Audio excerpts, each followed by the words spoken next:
আমরা গিয়েছিলাম একটু ঘুরু ঘুরু করতে। দেখুন কি সুন্দর জায়গাটা, দেখে যেন চোখটা একদম জুড়িয়ে যায়। এখানে আমরা গিয়েছিলাম মোটামুটি ৬-৭ জনের মতো। আমার শাশুড়ি মা, শ্বশুরমশাই, আমার শ্বশুরমশাইয়ের বন্ধু, তার ওয়াইফ, তার শালা বউ, আর আমরা হাজব্যান্ড ওয়াইফ আর আমার মেয়ে। খুব মজা করেছিলাম। আমি পরেছিলাম একটা সুতির, একদম সফট সুতির একদম একটা চুড়িদার, নাহলে তো গরমে থাকাই যেত না।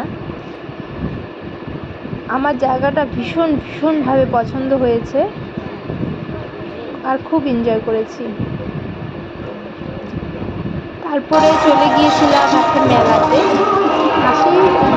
কাছের মেলাটা হচ্ছিল মাসার মেলা বলা হয়। এই ওপরে উঠতে হয়, মানে এটাকে বলা হয় ব্রুজ বা গড়, সে ওপরে মেলাটা হচ্ছিল। খুবই ভালো লাগছিল। এই আমরা একটু হেঁটে হেঁটে যাচ্ছি এবং তার মাঝখানে আমি একটু ভিডিও বানিয়ে নিচ্ছি, যেটা আমার শাশুড়ি মা, তারপরেরটা হচ্ছে আমার শ্বশুরমশাইয়ের বন্ধুর ওয়াইফ, আর পেছনেরটা হচ্ছে আমার শ্বশুরমশাইয়ের বন্ধুর শালা বউ। আচ্ছা, এই কয়জন মিলে আমরা যাচ্ছি, আর তার সামনে চলে গেছে বাবা, মানে আমার শ্বশুরমশাই। দেখুন জায়গাটা, মানে দেখলে এতটা হচ্ছে বোঝা যাচ্ছে না মোবাইলে, কিন্তু আপনারা যদি সামনাসামনি এসে দেখেন তাহলে আপনাদের যেতে ইচ্ছা করবে না এই জায়গাটা থেকে।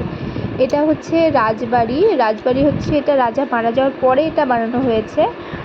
আর যেটা উঁচু জায়গাটা দেখলেন সেটা হচ্ছে ভূমিকম্পে নাকি তলিয়ে গিয়েছে রাজার বাড়িটা, আর কি পুরোটাই তলিয়ে গিয়েছে।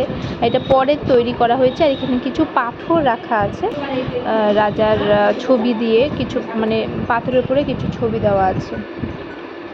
খুব ভালো লাগবে আপনাদের। এখন আমরা নিচে নেমে যাচ্ছি, বাড়ির উদ্দেশ্যে রওনা দিব। আমরা এখন চলে যাচ্ছি। দেখুন খুবই ভালো লাগছে জায়গাটা।